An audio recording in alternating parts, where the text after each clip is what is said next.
안녕하세요. 부자오빠입니다. 미국 증시가 내년에 사상 최고치를 찍는다는 전망이 나왔는데요. 심지어 도이치뱅크랑 BMO 캐피탈에서는 S&P 500이 5,100을 찍을 수도 있다고 합니다. 지금 너도 나도 S&P 500 지수가 얼마까지 갈 것이다 이렇게 전망치를 내놓고 있는데 방금 보셨다시피 도이치뱅크랑 BMO 캐피탈은 5,100 갈 거라고 얘기했고요. RBC 캐피탈은 5,000, 뱅크 오브 아메리카 5,000, 바클레이즈 4,800, 골드만삭스 4,700, UBS는 4,700, 웰스파고 4,625. 굉장히 세부적으로 제시했습니다.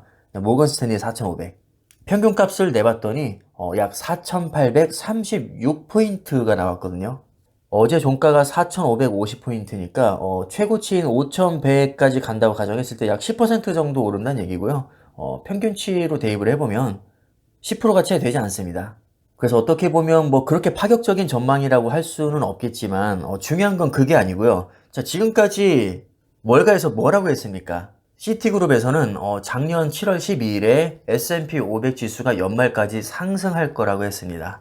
물론 오르긴 했습니다. 0.42%. 자, 거의 제자리 걸음을 했는데 마치 연말까지 엄청난 상승세를 보일 것처럼 얘기를 했죠.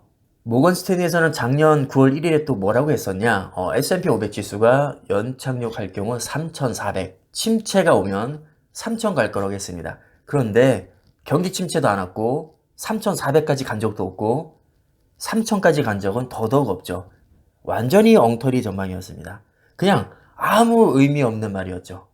그런데 내년 전망치를 보니까 모건 스탠리에서 약 4,500을 전망했더라고요. 작년에 그렇게 헛발질 해놓고 이번에도 또 예측을 합니다. 자, 그런데 냉정하게 생각해보면 얘네들 입장에서는 예측을 할 수밖에 없습니다. 예측을 안 하면 존재 의미가 없는 거죠. 자꾸 겁을 주고 예측을 하고 사고 팔게 해야 실적도 내고 수수료도 받아먹지 않겠습니까?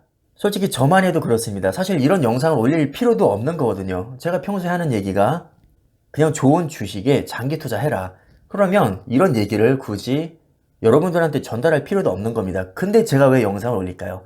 저도 먹고 살아야 되니까요. 자, 저랑 똑같이 월가 전문가들, 투자은행들, 증권사들 다 먹고 살아야 되니까 뭐라도 예측하고 그냥 아무 말 대잔치를 한다는 거죠. 자, 우리가 굳이 그들을 욕하는 것보다는 오케이, 니네들은 니네 생각 마음대로 얘기해. 나는 안 휘둘릴 거야.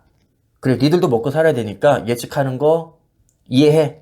그런데 나는 거기에 흔들리지 않아. 이런 마인드가 저는 필요하다고 생각하거든요. 자, 마지막으로 피터 린치의 명언으로 영상 마무리하도록 하겠습니다. 누군가 시장을 예측할 때 우리는 귀를 기울이는 대신 코를 골아야 한다.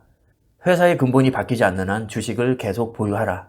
주식으로 성공한 사람들 역시 주기적으로 손실을 보고 좌절을 맛보고 예기치 못한 사건을 맞이한다. 끔찍한 폭락이 일어나도 이들은 게임을 포기하지 않는다. 주식시장은 확신을 요구하며 확신이 없는 사람들은 반드시 희생된다. 주변 사람들에게 휘둘리지 말고 장기적인 가능성을 봐야 한다. 추가 하락이 두려워 좋은 가격의 기업을 포기한다면 장기적으로 아주 큰 대가를 치를 것이다. 그래서 오늘의 결론은 전문가들이 예측을 하든 말든 거기에 휘둘리지 말고 좋은 기업을 계속 보유하자입니다. 그럼 영상 마무리하겠습니다. 감사합니다.